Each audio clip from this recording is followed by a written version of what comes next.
σε μένα, γιατί ο λόγος σε μένα συνέχεια, κύριε Βούλγαρη, εσείς δεν έχετε να πείτε τίποτα. Είστε ο πρωταγωνιστής, κύριε. Στους πρωταγωνιστές έχει και τους άλλους που παίζουν δίπλα μπάλα. Δεν είναι μόνο ο πρωταγωνιστής μόνος του, χωρίς όλους τους άλλους, απλά γίνεται ένας κομπάρσος στην ταινία στο τέλος της ημέρας. Έχουμε πολλά θέματα να συζητήσουμε. Σήμερα θα ήθελα να μιλήσουμε για το θέμα της βιολογίας της γύρανσης. Γιατί άραγε γερνούμε. Και το θέμα της βιολογίας της γύρανσης δεν έχει να κάνει με την κοινωνιολογία, η ψυχολογία, τους υπερήλικους ανθρώπους, δηλαδή, ή τις ασθένειες της μεγάλης ηλικίας, δηλαδή τι αρρώστιες βγαίνουν στη μεγάλη ηλικία, ή ψυχολογικά θέματα των ανθρώπων που είναι υπερήλικες, αλλά τη διαδικασία της γύρανσης. Πώς και γιατί γερνούν αυτοί οι οργανισμοί. Και είναι πολλά τα ερωτήματα, γιατί μπορούμε να θέσουμε το ερώτημα τι είναι η γύρανση, αν όχι μια αρρώστια, γιατί οι περισσότεροι άνθρωποι θεωρούν τη γύρανση σαν μια αρρώστια. Αν όλοι οι οργανισμοί γερνούν με τον ίδιο τρόπο και στον ίδιο βαθμό, πώς αυτή η διάρκεια ζωής του κάθε οργανισμού ποικίλει για να φέρει και την ανάλογη γύρανση. Γιατί γερνούν τα ζώα, γιατί κάποιοι άνθρωποι ζουν μέχρι τα 100, ενώ άλλοι πεθαίνουν νέοι. Και αν μπορεί να γίνει κάτι με αυτή τη γύρανση, μπορούμε να κάνουμε κάτι, να το σταματήσουμε, να το ανατρέψουμε σίγουρα, όχι, γιατί είναι ένα παγκόσμιο οικουμενικό φαινόμενο. Αυτά είναι ερωτήματα που πρέπει να τεθούν επιτάπητος, γιατί αν δεν κάνω λάθος μας αφορούν όλους, αργά ή γρήγορα. Δεν έχετε παρά να πάτε σε ένα νεκροταφείο και να δείτε στο βάθος της αποτελέσματος της γύρανσης το τι συμβαίνει, το τι είναι ο θάνατος. Άρα ένα μείζον θέμα, νομίζω, σκέφτομαι, και θα πρέπει να το θίξουμε και αυτό. Σίγουρα για κάθε άνθρωπο έχει τα δικά του πρωτογενή και πρωτεύοντα θέματα επιτακτικότητας, και ειδικά τώρα με και τα οικονομικά και τα πολιτικά δρόμενα που γίνονται, οι άνθρωποι κυριολεκτικά είναι σε ένα σοκ και δέος, και μάλιστα πέραν των όλων των προβλημάτων που έχουμε και μαστιζόμαστε, έχουμε και τα δικά μας, τα προσωπικά, τα κοινωνιολογικά, τα οικογενειακά, τα συναισθηματικά, τα υπαρξιακά, τα πνευματικά θέματα, και όλη αυτή η συσσόρευση χωρίς ποτέ να έχει γίνει αποδόμηση σωστά και η καλύτερη λειτουργική, να το πω έτσι, επανένταξη, δεν έχει παρά να φέρει μια κατάρρευση και στον άνθρωπο και στην κοινωνία και σε όλο το σύστημα, γενικά στο οικοσύστημα στο οποίο ζούμε και διάγουμε. Το ερώτημα λοιπόν είναι τι είναι η γύρανση, και αυτό πρέπει να το απαντήσουμε το ερώτημα. Η γύρανση, ο ορισμός, μια προοδευτική διαδικασία που μετατρέπει έναν υγιή, σε καλή κατάσταση οργανισμό, σε λιγότερο υγιή και σε λιγότερη καλή κατάσταση αυτόν τον ίδιο τον οργανισμό. Δεν είναι μια αρρώστια. Το ξαναλέω, είναι μια προοδευτική διαδικασία που μετατρέπει έναν υγιή σε καλή κατάσταση οργανισμό σε έναν μη υγιή, λιγότερο υγιή και σε μια ασθενέστερη περίσταση. Και εδώ πρέπει να ξεκαθαριστεί ότι η γύρανση είναι μια βιολογική διαδικασία, δεν είναι αρρώστια αυτή καθ' αυτή. Δυστυχώς, σήμερα αντιμετωπίζεται η γύρανση σαν μια αρρώστια. Και όλη η βιομηχανία του θεάματος και ένα μεγάλο μέρος της βιομηχανίας της υγείας, να το πω έτσι, ασχολείται με την καθυστέρηση, παύλα αναστροφή ή επιβράδυνση αυτής της αρρώστιας. Ενώ από μόνη της δεν είναι αρρώστια. Είναι μια βιολογική διαδικασία που δυστυχώς μας εμπλέκει ή ευτυχώς μας εμπλέκει όλους μέσα, και πρέπει να μας εμπλέξει, γιατί άλλωστε να το κρύψουμε αυτό το θέμα. Το λέω όμως ότι στον ανθρώπινο νου και δει στο γυναικείο εγκέφαλο έχει διαπεραστεί πλέον ότι είναι μια αρρώστια, και γι' αυτό το λόγο αυτή την αρρώστια πρέπει να την θεραπεύσουμε ή να την καθυστερήσουμε να εξελιχθεί. Βέβαια. Έτσι είναι, γιατί συνήθως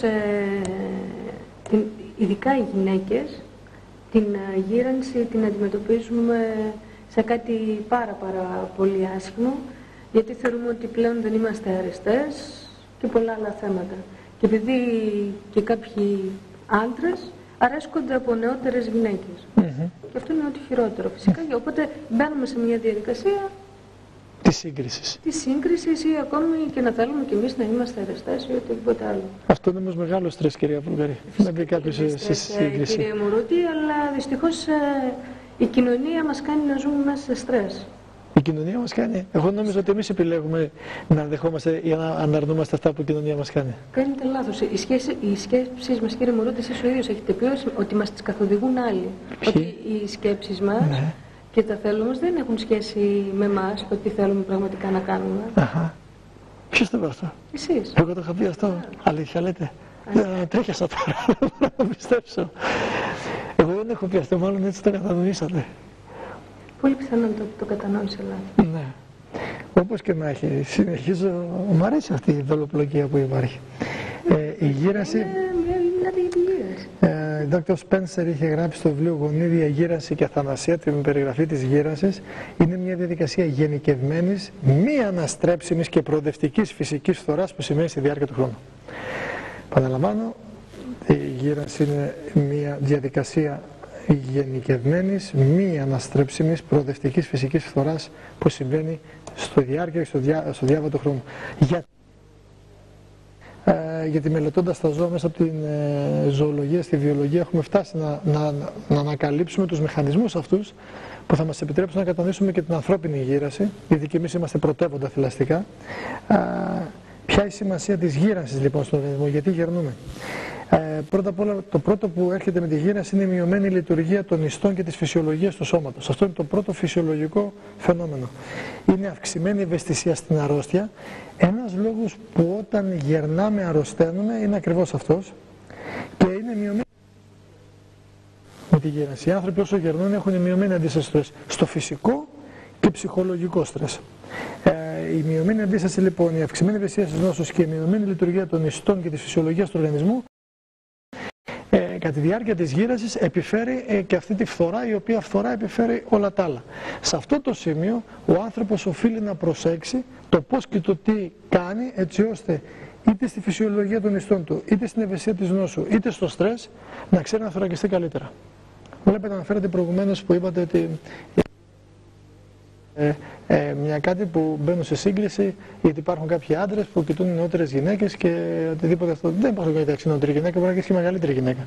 Μπορεί να κοιτάξει και ισομήλικη. Ναι, έχετε δίκιο σε αυτό που λέτε. Απλά σας λέω ότι ειδικά για τις γυναίκες είναι στρες, γιατί μια γυναίκα θέλει να είναι άρεστη. Γιατί?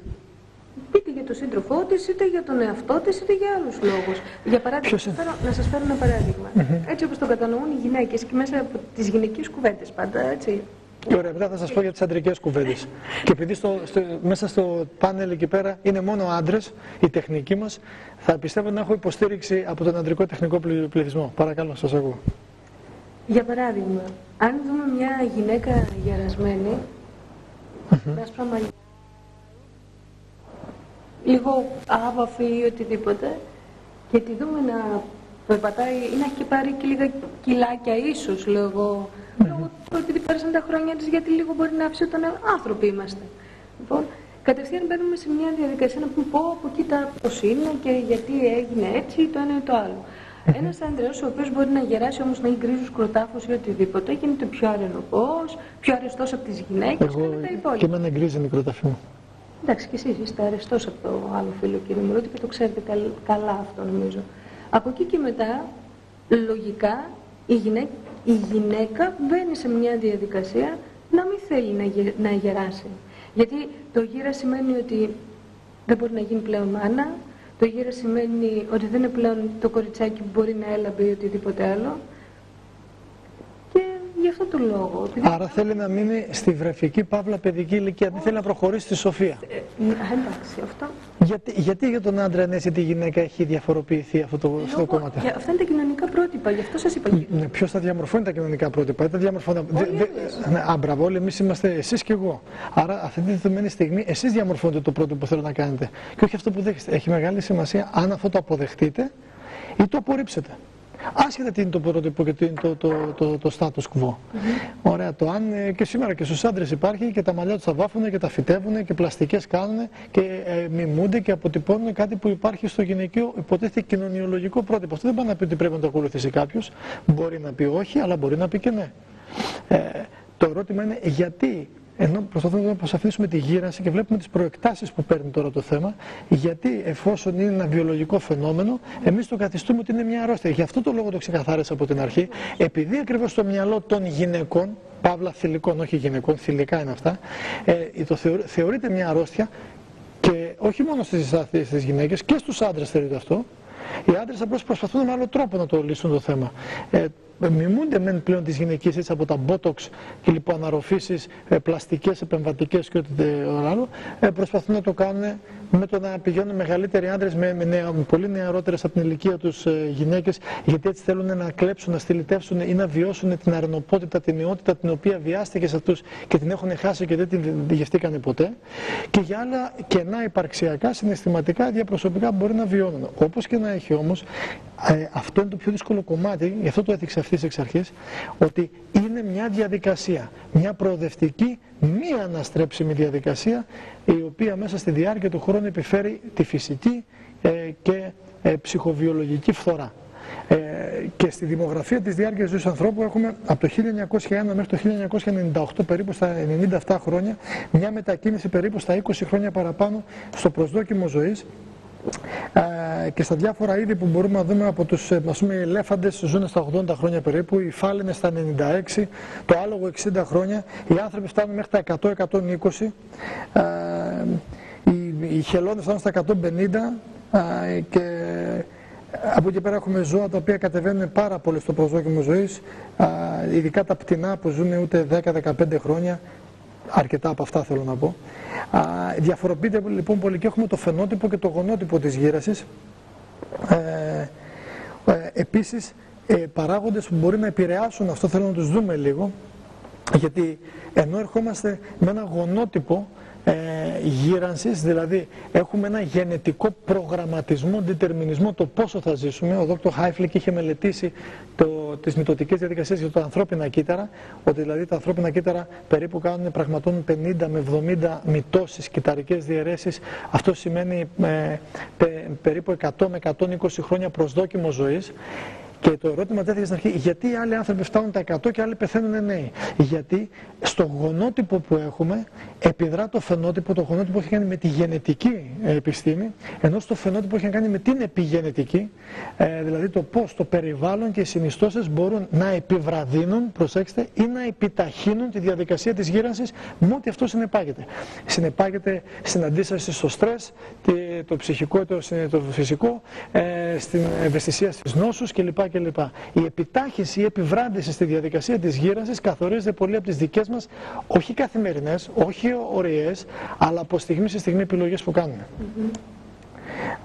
Και έχουμε πάρα πολλές ασθένειες που σχετίζονται με τη γύρανση, καθώς αυξάνει ηλικιακά οι ομάδες πληθυσμών. Κάνουμε έρευνες ανά 100.000 ανθρώπους, άντρες και γυναίκες, και βλέπουμε παραδείγματος χάρη τα καρδιαγγειακά ξεκινούν από την ηλικία πλέον των 25-30 ετών, ο καρκίνος που πολύ νωρίς από τα 15 πλέον ξεκινάει, τα εγκεφαλικά από τα 35 και μετά, το εμφύσιμα, πνευμονία, διαβήτης, τα διάφορα ατυχήματα, νεφρικές ασθένειες, Alzheimer. Στην Alzheimer έχουμε μια καμπύλη που μέχρι τα 50-55 υποτίθεται να εμφανίζεται, και μετά από τα 55 και μετά προς τα 60 έχουμε έναν υπερπολασμό πυραυλικό, αν μπορώ να το πω, που φτάνει κατευθείαν στο διάστημα. Αλλά το θέμα είναι ότι όσο περνάνε τα χρόνια, την τελευταία 15ετία, 20ετία, έχουμε μια μετακίνηση ηλικιακά, δηλαδή ασθένειες, εκφυλιστικές ασθένειες όπως τα καρδιαγγειακά, ο καρκίνος, το εγκεφαλικό, το εμφύσιμα, πνευμονία και όλα αυτά, όπως και νευροεκφυλιστικές ασθένειες, Πάρκινσον, Alzheimer, σκλήνης κατά πλάκα, Χάντικτον, χωρία κλπ. Έχουμε μια μετακίνηση να έρχονται όλο και νωρίτερα, όλο και πιο σύντομα στις ηλικίες, και ψάχνουμε να βρούμε το γιατί. Και σίγουρα υπάρχουν λόγοι γι' αυτό. Το πρώτο και το βασικότερο, γιατί εμείς αποτελούμαστε από κύτταρα, είμαστε ένα συνοθήλευμα κυττάρων, έχουμε τη λεγόμενη κυτταρική γύραση. Το πρώτο που συμβαίνει, η πρώτη αιτία, έχουμε τη μείωση, τη δραστική μείωση δυνατότητας παραγωγής ενέργειας στα μυτοχόνδρια. Τα μυτοχόνδρια σε κάθε κύτταρο είναι ο κινητήρας των κυττάρων. Και όπως ένα αυτοκίνητο έχει κινητήρα 4, 6, 8 ή 12 κυλίνδρων, το ίδιο ακριβώς είναι και ένας κινητήρας στο κύτταρό μας. Εξαρτάται πόσα μυτοχόνδρια επιτρέπουμε εμείς να έχει. Φυσικά υπάρχουν κύτταρα όπως, ας πούμε, τα υπατοκύτταρα, τα κύτταρα στο σηκώτη, τα οποία έχουν περισσότερα μυτοχόνδρια γιατί κάνουν περισσότερες λειτουργίες, ή στον εγκέφαλο. Και έχουμε κύτταρα τα οποία έχουν λιγότερα μυτοχόνδρια. Υπάρχουν κύτταρα που μπορεί να έχουν και μερικές χιλιάδες μυτοχόνδρια μέσα. Η μείωση δυνατότητας παραγωγής ενέργειας, γιατί ο λεγόμενος κεντρικός κύκλος του Krebs, η μετατροπή της τριφωσφορικής, διφωσφορικής και μονοφωσφορικής αδενοσύνης και η απελευθέρωση ενέργειας, αυτή η μείωση της παραγωγής της ενέργειας και της απελευθέρωσης αυτής επιφέρει την κυτταρική γύραση. έχουμε συσσόρευση από βλάβες πάνω στο γενετικό μας υλικό, στο DNA. Επίσης έχουμε λόγω της συσσόρευσης των βλαβών αυξημένα επίπεδα κατεστραμμένων πρωτεϊνών, και οι κατεστραμμένες πρωτεΐνες μεταφέρουν κατεστραμμένη πληροφορία από κύτταρο σε κύτταρο. Και κατ' επέκταση αυτό τι σημαίνει? Έχουμε μια μείωση σύνθεσης καινούργιων πρωτεϊνών και τα κύτταρα συσσωρεύουν αδιάλειτες τέτοιες Είναι πρόβλημα. Παραδείγματος χάρη στην Alzheimer έχουμε τη συσσόρευση από β-αμυλοειδείς πλάκες, γι' αυτό ακριβώς το λόγο. Και αυτή η συσσόρευση αυτών των πρωτεϊνών που δεν είναι καλά διασπάσιμες δημιουργεί το προβλήματα, αυτές τις πλάκες τις λεγόμενες στον εγκέφαλο, που επιφέρουν την νόσο και την εξέλιξη αυτής με τα παρελκόμενα που γνωρίζουμε λίγο πολύ σε ένα ασθενή με Alzheimer. Υπάρχουν κάποια σπάνια φαινόμενα, όπως η λεγόμενη προγυρία. Άνθρωποι οι οποίοι στην ηλικία των 15 ετών μοιάζουν να είναι 50 και είναι μια υπερεπιταχυνόμενη διαδικασία γύρανσης, και αυτή καθορίζεται γενετικά. Αλλά είδαμε κάποια από τα αίτια, αλλά θέλω να δούμε κάποιες βασικές συνιστώσεις. Το πρώτο είναι οι περιβαλλοντολογικές επιδράσεις. Το νούμερο ένα, τουλάχιστον άμεσα, που επιφέρει σε εμάς γύρανση, ας πούμε στο δέρμα, είναι η βλάβη από τον ήλιο. Η έκθεση, προσέξτε τώρα, θα το ξεκαθαρίσω, η απότομη, εν μασέ και γενικευμένη έκθεση στον ήλιο σε λάθος ώρες, σε λάθος στιγμές, με λάθος προϋποθέσεις, επιταχύνει μια γύρανση. Και αυτό το βλέπουμε σε ανθρώπους που εκτίθονται πολύ στον ήλιο, πόσο γερνούν πριν την ώρα τους. Όχι ότι ο ήλιος αυτός καθ' αυτός είναι βλαπτικός. Όχι ότι να αποφεύγουμε τον ήλιο. Ίσα το αντίθετο. Πρέπει να υπάρχει καθημερινή έκθεση στον ήλιο. Χωρίς ήλιο δεν γίνεται τίποτα, δεν ζει τίποτα. Αλλά όταν κάποιος άνθρωπος, ας πούμε, για 11 μήνες το χρόνο είναι κλεισμένος σε 4 τοίχους και παίρνει 20 μέρες, 10 μέρες άδεια και βάζει το αντιλιακό και βγαίνει στην παραλία και κάθεται από το πρωί μέχρι το βράδυ, και ειδικά τις ώρες του καλοκαίρι που δεν πρέπει, τις ώρες που είναι κάθετη η ακτινοβόληση του ηλίου, τότε να έχουμε προβλήματα. Και μεγάλα προβλήματα. Οι αγρότες τι να κάνουν, κύριε Μουρούτη? Οι αγρότες, έτσι όπως τώρα πάει η κυβέρνηση να τους φορολογήσει και να τους πάρει, να μην τους αφήσει τίποτα, θα πάψουν να είναι αγρότες. Θα είναι αγρότες μόνο κατ' όνομα και κατ' εφημισμόν, και στην πράξη θα είναι απλά άεργοι και άνεργοι, γιατί με αυτά που κάνει η όμορφη δημοκρατική κυβέρνηση της Γερμανίας και της Ευρωζώνης, γιατί της Ευρωζώνης είναι η κυβέρνηση, δεν είναι δική μας, το μόνο λάθος με αυτό το λαό και το πιο ανόητο είναι ότι ψηφίζει υποτιθέμενα δικούς του, οι οποίοι έρχονται από έξω για να κάνουν τα των έξω μέσα. Οι κυβερνήσεις από το 2000, όχι, δεν από 2000, οι κυβερνήσεις τουλάχιστον από το Δεύτερο Παγκόσμιο Πόλεμο και μετά είναι εγκάθετες, εντεταλμένες και προσχεδιασμένες, όσο δημοκρατικά και να είχαν εκλεγεί.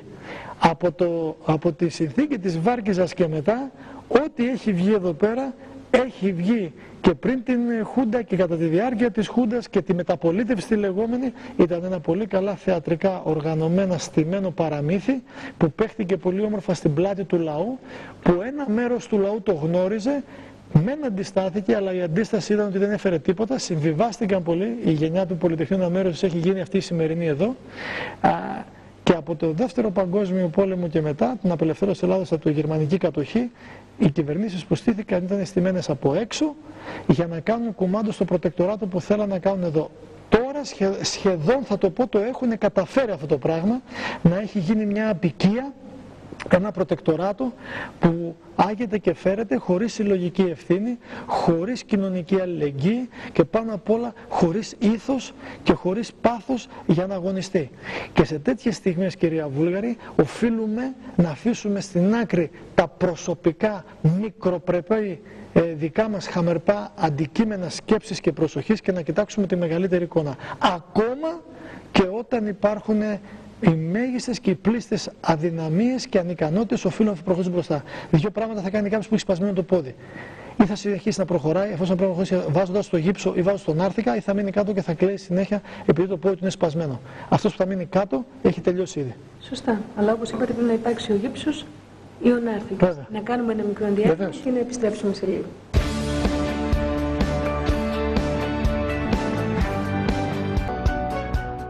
Επιστρέψαμε, η ζωή μετράει. Κύριε Μουρούτη, όπως βλέπετε, εγώ άλλαξα ρούχα. Έχουμε λίγο κρύο εδώ μέσα. Όχι, κυρία Βουλγαρή, δεν έχουμε κρύο. Μια μιλάμε για πρόωρη γύρανση. Το εξωτερικός κρύος αέρας είναι πολύ ευεργετικός για το δέρμα. Είναι φυσιολογικό μπότοξ. Καταλαβαίνει ο καθένας αυτό. Ναι. Καταλάβατε γιατί ο Κύριος διάλεξε άντρες για αποστόλους και όχι γυναίκες? Γιατί αν οι απόστολοι κάναν όπως οι γυναίκες κρυώναν και ήταν τόσο ευαίσθητες, χριστιανοσύνη δεν θα υπήρχε πάνω στη γη. Θα είχε μείνει περιορισμένη εκεί στην Ιερουσαλήμ κατά τους θερινούς μήνες ή την αερινή Σιημερία. Δεν θα κάνουν τίποτα. Σίγουρα οι γυναίκες δεν είναι για όλα τα πράγματα, μπορούν όμως να κάνουν άλλα πράγματα που εσείς οι άντρες δεν μπορείτε να τα κάνετε. Φυσικά και μπορούν, ναι. Και δεν μπορούν και το ένα ολοκληρώνει το άλλο. Οι περιβαλλοντολογικοί παράγοντες λοιπόν είναι η μεγαλύτερη συνιστόσα επάνω στη διαδικασία της γύρανσης. Ένας άλλος εξωγενής, βλαπτικότατος μέχρι ανοησίας και τελεσφορίας του ανθρώπου παράγοντας, που είναι νούμερο 1, είναι το κάπνισμα. Και ξεκινάνε, βλέπω τα πολιτικές από τον 20-25 και όσο μεγάλο μέχρι τα 45 στην 20ετία, δημοσιευμένο στη Lancet από το 1981 αυτή η έρευνα, ότι οι ηλικιακά άντρες και γυναίκες όταν ξεκινούν, όσο πιο νωρίς ξεκινούν το κάπνισμα και όσο μεγαλύτερη έκθεση έχουν σε ποσότητα και χρονική βαλτότητα, τόσο πιο επιταχυνόμενη είναι η γύρανση, με όλα αυτά που συνοδεύεται και συνοδεύει το ένα με το άλλο. Μάλιστα, η έρευνα δείχνει, σε αντίθεση με κάποιους έτσι έξυπνους ανθρωπίσκους οι οποίοι λένε δεν πειράζει μωρέ, και ο παππούς του μπατζανάκι της θειάς της ξαδέρφης μέτρωγε και έπινε και κάπνιζε και έζησε τόσα χρόνια. Λάθος, γιατί όταν κάνουμε ειδικά με γιατρούς αλλά και με άλλες ομάδες, αλλά με γιατρούς έρευνα, βλέπουμε ότι αυτοί που δεν καπνίσαν ποτέ φτάνουν και περνάνε την 8η δεκαετία της ζωής τους ένα μεγαλύτερο ποσοστό πληθυσμιακά ανθρώπων παρά αυτοί οι οποίοι καπνίζουν ανάλογα με το πόσα τσιγάρα καπνίζουν. Η καθολικότητα της γύρας σαν φυσιολογικό βιολογικό φαινόμενο είναι δεδομένη από τους μικρότερους οργανισμούς μέχρι και τα πρωτεύοντα θηλαστικά. Επίσης υπάρχουν κάποια σκουπίδια, θα το πω, της γύρανσης με την έννοια ψευδοεπιστήμη. Κάποιοι χρησιμοποιούν συμπληρώματα που προέρχονται από ορμονικά υποκατάστατα από τους πυθίκους. Οι λεγόμενοι αυξητικές ορμόνες παίρνουν, την DHA, συμπληρώματα πάσης φύσεως, θαλάμους οξυγόνους, οξυγόνωσης χρησιμοποιούν για υπεροξίδωση και τέτοια, εξαγνισμούς που κάνουν πνευματικούς και άλλα τέτοια. Ναι, μην τα γελάτε καθόλου, υπάρχουν, γιατί ο πνιγμένος από το μαλλιά του πιάνεται και αν και καραφλός πάει να πιαστεί, να μην μπορεί να πιαστεί. Εξαγνισμούς για να παραμείνουν... Ναι, εξαγνίζονται, ναι. Πνευματικά και σωματικά, μην γελάτε, ναι. Οι αυξητικές ορμόνες όμως χρησιμοποιούνται πάρα πολύ και σωματοτροπίνες, η DHA, αλλά τα συμπληρώματα παίζουν πάρα πολύ. Στους αιωνόβιους ανθρώπους έχουμε μάθει πολλά στις διάφορες λεγόμενες γαλάζιες ζώνες που είναι η Χούντζα, στον Κάυκασο, είναι στην Οκινάουα, είναι στην Ικαρία και είναι και στη Λόμα Λίντα. Έχουμε μάθει από αυτούς τους οργανισμούς πάρα πολλά πράγματα. Οι γυριατρικές αυτές γονιδιακές μελέτες έχουν αναγνωρίσει περίπου 200 γονίδια που έχουν να κάνουν με τη γύρανση, όπως τον τυφόξο και ούτω καθεξής.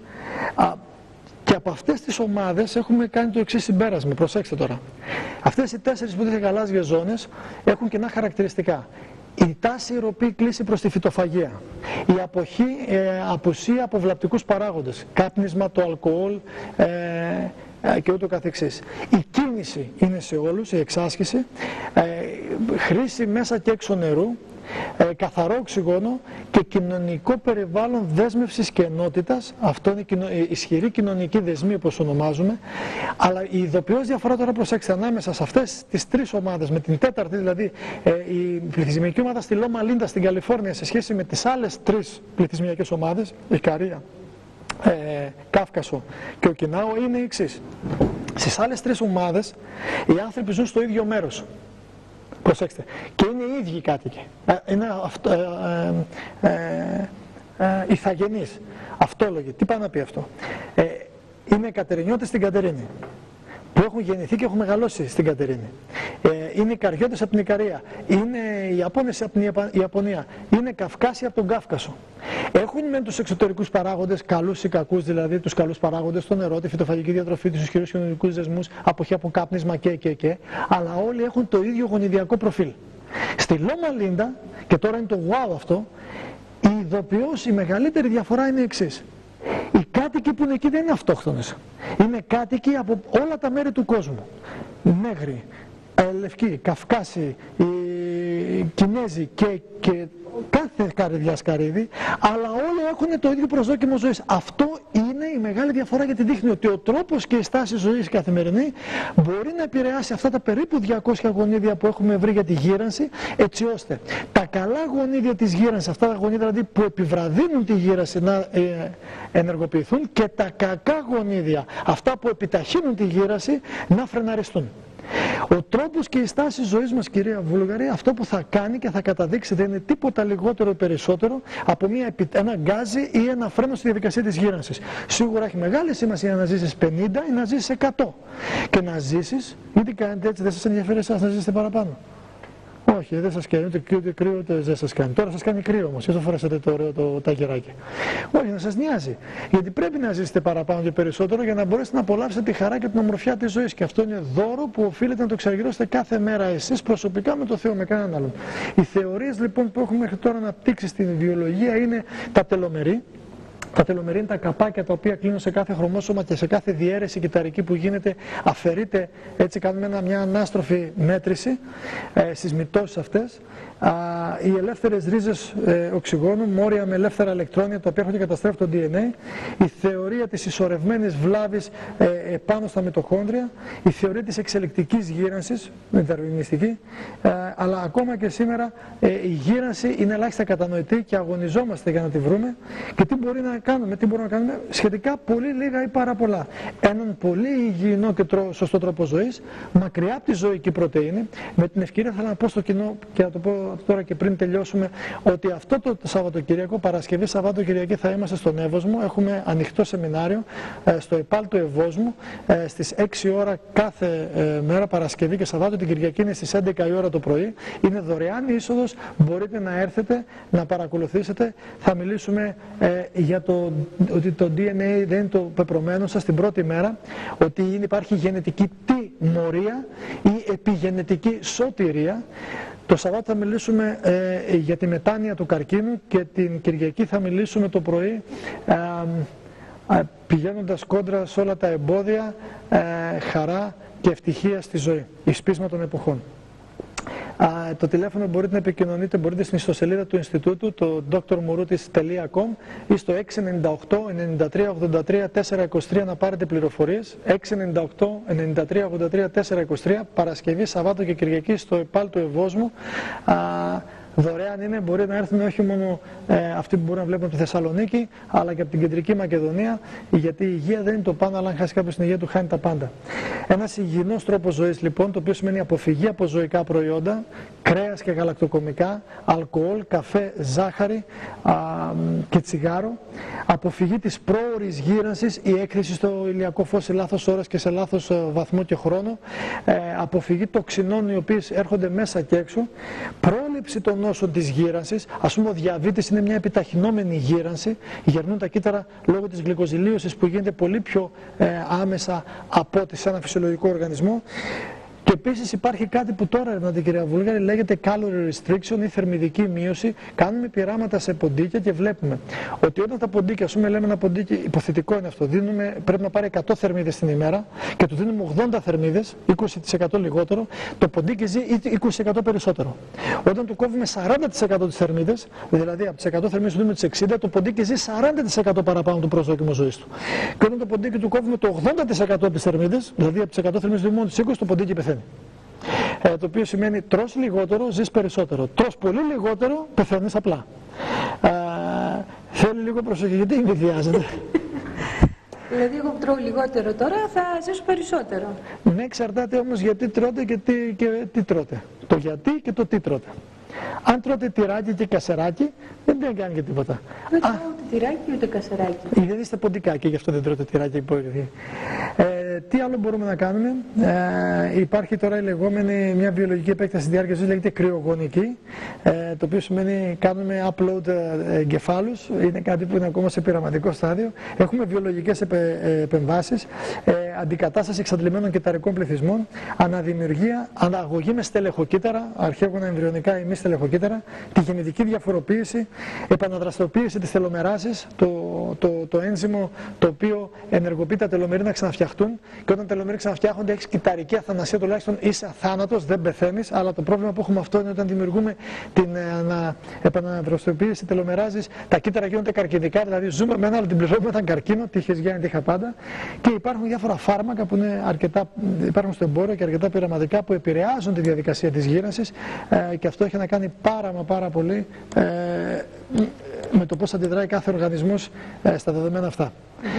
Από εκεί και πέρα, κατ' εμέ, για να ολοκληρώσουμε η διαδικασία της γύρανσης από μόνη της αυτή καθ' αυτή δεν είναι ζημιογόνα, είναι πολύ καλή. Εγώ χαίρομαι ακόμα και για τα μαλλιά τα γκρίζα ή τα άσπρα μαλλιά ή τα καθόλου μαλλιά ή τα λιγότερα μαλλιά, και εμένα τα μαλλιά μου παλαιότερα πριν 20 χρόνια ήταν πολύ πιο πυκνά. Παρά τα αυτά χρειάζεται, όπως είπα, να έχουμε καλό γκάζι και καλό φρένο. Το τέστινγκ να επιταχύνονται οι μηχανισμοί που καθυστερούν τη γύρανση και να επιβραδύνονται οι μηχανισμοί που επιταχύνουν τη γύρανση. Αυτό λέγεται εγκράτεια και αυτό από άνθρωπο σε άνθρωπο ποικίλει. Και το περιβάλλον το εξωγενές και το ενδογενές θα καθορίσει τον πιο διαδραστικό ρόλο σε αυτή τη διαδικασία. Κύριε Μουρούτη, και εγώ πιστεύω ότι η γύρανση είναι κάτι όμορφο και είναι μια φυσιολογική εν μέρει φθορά ίσως του ανθρώπου. Και κατά καιρούς, έτσι, επειδή μου αρέσει πολύ να παρατηρώ τους ανθρώπους, βλέπουμε κάποιους ανθρώπους έτσι μεγάλους στην ηλικία να πορεύονται μαζί και να πορεύονται για χρόνια. Και είναι όμορφοι. Και το λέω και συγκινούμε. Και κάποιους άλλους να πορεύονται και να είναι μέσα στη μαυρίλα. Και παρόλο που έχουν άσπρα μαλλιά ή οτιδήποτε, είναι χαρούμενοι και ευτυχισμένοι και το βλέπεις και στο πρόσωπό τους και το βιώνεις αυτό. Ναι, αυτό έχει να κάνει πάντοτε με τον άνθρωπο που είναι ευτυχισμένος εξ ορισμού από μόνος του. Ο άνθρωπος που έχεις δίπλα σου, αν θα έχεις, γιατί μπορεί και να το χάσεις, γιατί υπάρχουν και πολλά ζευγάρια που γεράσαν ευτυχισμένα ή πήγαν να γεράσουν, αλλά ένας από τους δύο πέθανε και μείνανε με τις ωραίες αναμνήσεις, και οι αναμνήσεις όμορφες κρατάνε τους ανθρώπους αυτούς. Ο άνθρωπος εξ ορισμού μόνος του οφείλει να επιδιώξει και να βρει την ευτυχία. Το αν και εφόσον θα βρει το συμπορευτή του, το συνειδηπόρο του, το συναγωνιστή, το σύντροφό του, το σύζυγό του και θα πορευτεί με αυτόν, είναι ευχής έργου και είναι δώρο Θεού. Αλλά αυτό καθ' αυτό δεν συνιστά την ευτυχία. Θέλω να επαναλάβω πριν κλείσουμε ακόμα μια φορά ότι το τριήμερο τώρα που έρχεται, Παρασκευή, Σάββατο, Κυριακή, έχει το γενικό τίτλο «Πώς θα ζήσουμε τώρα». Πώς θα ζήσουμε τώρα. Είναι στην οδό Σμύρνης, Τέρμα, στη στάση ΙΕΚΕ Βόσμου, στην αίθουσα του ΙΕΚΕΠΑΛ του Ευόσμου Θεσσαλονίκης, και Παρασκευή, Σαββάτο είναι στις 6 ώρα το απόγευμα και την Κυριακή στις 11 η ώρα το πρωί. Είναι δωρεάν, ανοιχτό το σεμινάριο. Την Παρασκευή θα μιλήσουμε για τη γενετική τιμωρία, την επιγενετική σωτηρία, για αυτές τις ασθένειες, τι τελικά καθορίζει. Το Σαββάτο έχουμε για τον καρκίνο και το Ευαγγέλιο αυτό, και την Κυριακή αγάπη και επιβίωση όταν η ζωή πάει από το κακό στο χειρότερο. Η είσοδος είναι ελεύθερη, όπως είπα, το τηλέφωνο είναι το 698-93-83-423 και το άλλο είναι το φίλο των Περικλή, του διδασκάλου και φίλων των ευχαριστήσω που το διοργανώνει εθελοντικά, είναι εθελοντική δράση φίλων του Δ. Μουρούτη. Το 697 736-63-00. 697-736-63-00. Μπορεί να τηλεφωνεί ο κόσμος, να παίρνει πληροφορίες τι και πώς, και θα χαρούμε πάρα πολύ να δούμε τους ανθρώπους εκεί για να συζητήσουμε πράγματα, να δείξουμε πράγματα, και όποιος πρόλαβε τον Κύριο είδε. Είναι αλήθεια, θα έχουν πολλά όμορφα να ακούσουν από εσάς, όπως πάντα, κύριε Μουρούτη. Εύχομαι να έχετε καλή επιτυχία στη διάλεξή σας και να έχετε και όμορφα γεράματα, ευτυχισμένα. Να σας πω κάτι προσωπικά, κυρία Βούλγαρη. Θα χαρώ πολύ να γεράσω. Θα το χαρώ πάρα πολύ. Δεν ξέρω αν θα προλάβω να γεράσω. Για πολλούς λόγους. Και για εξωγενείς λόγους, επειδή έχουμε επιταχυμένη γύρανση ή κάποιοι θέλουν να με γεράσουν πριν την ώρα μου. Συνειδητά το κάνουν και είμαι κακεντρέχεια. Ή γιατί κάποιοι εντός εισαγωγικών και χωρίς παρεξήγηση είναι κατηραμένοι στο να μην προλάβουν να γεράσουν, γιατί σημασία δεν έχει να έχεις καλά γεράματα, και πολύ όμορφα είναι τα γεράματα. Σημασία έχει αυτό που έχεις ζήσει, να το ζήσεις με χαρά, με νόημα και σημασία στη ζωή σου για σένα και τους άλλους. Εάν λοιπόν θέλει Θεού θέλοντος και συνθηκών επιτρεπμένο να έρθει να γεράσω, τα γεράματά μου, τα προσωπικά, με ή χωρίς εξωγενείς παράγοντες, θα είναι ευτυχισμένα και χαρούμενα, γιατί έχω πάρα πολλές στιγμές ομορφιάς να αναπολώ από τώρα στα 46 μου που είμαι, σχετικά νέος, έχω αρκετά να αναπολώ Και τα άσχημα και τα καλά. Ακόμα όμως και από τα άσχημα μπορώ να απολύσω τις καλές στιγμές εκεί. Και στο τέλος της ημέρας αυτό που μετράει είναι εάν κάποιος μπορεί να μεταβολήσει την πικρία και την απογοήτευση και οτιδήποτε άλλο σε καλοσύνη, σε ομορφιά και να το κάνει εύπεπτο αυτόν για αυτόν και τους άλλους. Ή απλά να το κρατήσει και να μαραζώσει αυτός και να γίνουν μίζεροι και οι άλλοι δίπλα του. Αυτό θα εξαρτηθεί από τον κάθε άνθρωπο. Γι' αυτό είπα, είναι προσωπικό, είναι one way ticket ο δρόμος προς τη χαρά και την ευτυχία. Γι' αυτό και λέω δεν υπάρχει, ας πούμε λέμε το έτερο νήμιση. Υπάρχουν δύο ολοκληρωμένες προσωπικότητες που επιλέγουν να είναι μαζί. Σε μια συλλογική κοινωνία το ίδιο πράγμα υπάρχει ακριβώς. Λέμε ότι, παραδείγματος χάρη για τους πολιτικούς, οι πολιτικοί φταίνε, οι πολιτικοί φταίνε. Δεν φταίνε οι πολιτικοί. Οι πολιτικοί κάνουν την πολιτική τους και την πολιτεία τους και εμείς οφείλουμε απλά να δεχτούμε ή να αρνηθούμε αυτό που γίνεται. Ο βαθμός της άρνησης ή της αποδοχής θα καθορίσει και θα οριοθετήσει και τη δική μας χαρά ή ευτυχία. Λίγο ή πολύ. Να είστε καλά. Ευχαριστούμε πάρα πολύ. Και εσείς καλύτερα. Παρασκευή, Σάββατο, Κυριακή, λοιπόν, ο κύριος Μουρούτης στον Εύωσμο. Τα τηλέφωνα που μπορείτε να επικοινωνείτε για πληροφορίες τα ακούσατε. Να είσαστε καλά κι εσείς. Ραντεβού την επόμενη εβδομάδα. Γεια σας.